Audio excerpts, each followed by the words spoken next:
রোকেয়া হলে একটা ছেলে, রোকেয়া হলে ম্যান।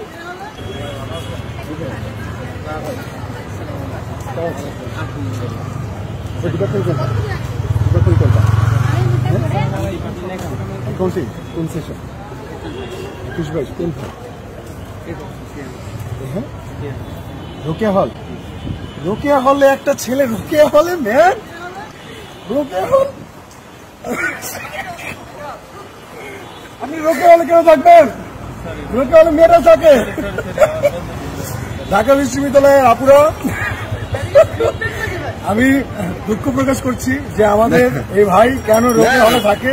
আপনারা কেন এটার প্রতিবাদ করেন না? আমরা আসলে লজ্জা পাইতেছি যে প্লিজ আপু আপনাদের কাছে রিকোয়েস্ট করবো, এটা হচ্ছে বাংলাদেশ জাতীয়তাবাদী ছাত্র দলের হাসিবুর রহমান সাকিবকে সদস্য পদে, হ্যাঁ ওনারা হচ্ছে ভোট চাইতেছে। আপনার আসলে ইনস্টিটিউট কোনটা? আসলে ইনস্টিটিউট কোনটা? আসলে কোন কলেজ? কোথা থেকে আসছেন? ঢাকা কলেজ। তুমি ঢাকা কলেজ, কিন্তু আপনি রোকেয়া হল কেন বললেন? রোকেয়া হল তো মেয়েদের হল, রোকেয়া হলে থাকা যায় না, যাবে না, রোকেয়া থাকা যাবে না। ঠিক আছে, আপনার নাম কি? মনিরুজ্জামান ভাই। এখানে আরেকজন ছিল, পালাইছে। ওই যে শোনেন, ঠিক আছে, ঠিক আছে, কথা শোনেন,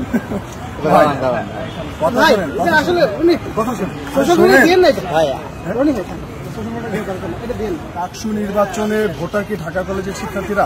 ঢাকা কলেজের শিক্ষার্থীরা, ওকে, ঢাকা কলেজের শিক্ষার্থীদের প্রতি আমাদের সম্মান আছে, ভালোবাসা আছে, শ্রদ্ধা আছে, কিন্তু এটা তো একদম আচরণবিধি লঙ্ঘন না যে ঢাকা বিশ্ববিদ্যালয়ে ডাকসু নির্বাচনে কোনোভাবে বাইরের কেউ প্রচারণা করতে পারবে না। যদি এরকমটা হতো তাহলে তো আমরা হচ্ছে সোশ্যাল মিডিয়ার মাধ্যমে সবাইকে বলতাম যে ভাই দলমত নির্বিশেষে প্রত্যেকে আসেন, বিশ্ববিদ্যালয়ের শিক্ষার্থীদের কাছে আমাদের প্রচারণা চালান। আমরা তো এটা করি নাই, কিন্তু যে ছাত্র দলের বাইরে যে কাজটা করতেছেন এটা কিন্তু অন্যায়, আচরণবিধি লঙ্ঘন। এর আগে কয়েকজনকে দেখেছি, এইটাও দেখলাম, আরো কয়েকজনকে দেখা যাচ্ছে।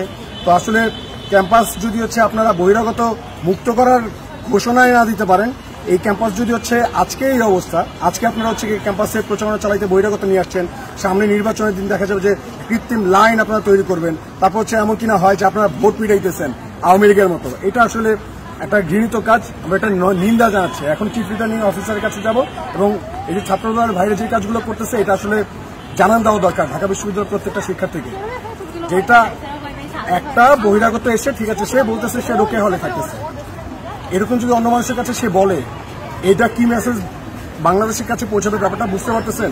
ঢাকা বিশ্ববিদ্যালয়ের শিক্ষার্থী হিসেবে আমরা এই ব্যাপারগুলো চাচ্ছি না।